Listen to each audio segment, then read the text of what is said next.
Kuyintokozo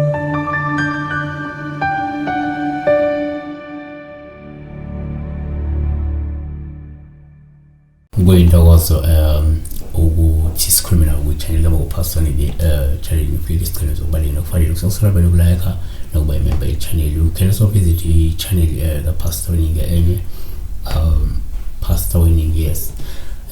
Kodwa khona sizolokhu sifake nje amavideo ngicabanga siwenza ku-TV. Namhlanje asibheke lawo sipha amandla ngema uthi njalo ifundisweni.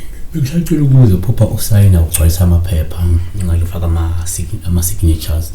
So ugcwalisa amaphepha kuyinto evame ukuba yinhle, maybe ingaba yimbi, but I've never experienced anything when signing amaphepha ebusheni.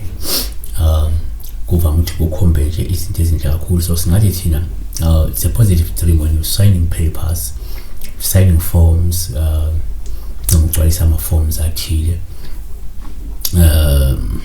Ngama-forms omsebenzi, ngama-forms oxhaso, whatever form usugcwalisa, umugcwalisa kahle and ukwazi ukugcwalisa nongasokoli ukugcwalisa, ukwazi ukuthola impendulo zalokho usugcwalisa lapha, yabona kuhle kakhulu. So number 1 singathi namophupha amaphepha kuwuphawu oluhle kakhulu uma uwagcwalisa, ngoba lokho kusho ulindele okuhle, lindele inhlanhla nempumelelo ezofika kuwe kungekudala, yabo.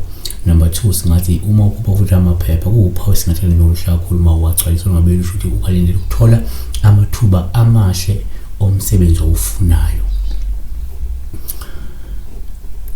3 kuyenzeka futhi ngisathi uphupha amaphepha kuba uphawu oluhle uma uwagcwalisa, lusho ukuthi izinhlelo zomklamo wakho zizofezeka futhi zizophumelela ngokuzikhandla kwakho, yabona.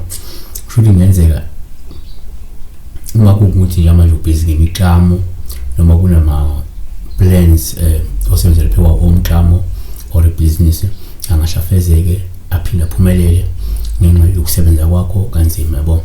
So number 4, ungenzeka futhi uphupha amaphepha ngaba uphawu oluhle uma uwagcwalisa, olusho ukuthi ungahle uthole usizo, ukwesekwa noma uxhaso nje, noma ukuxhaswa okudingayo emkhakheni wakho, yabo.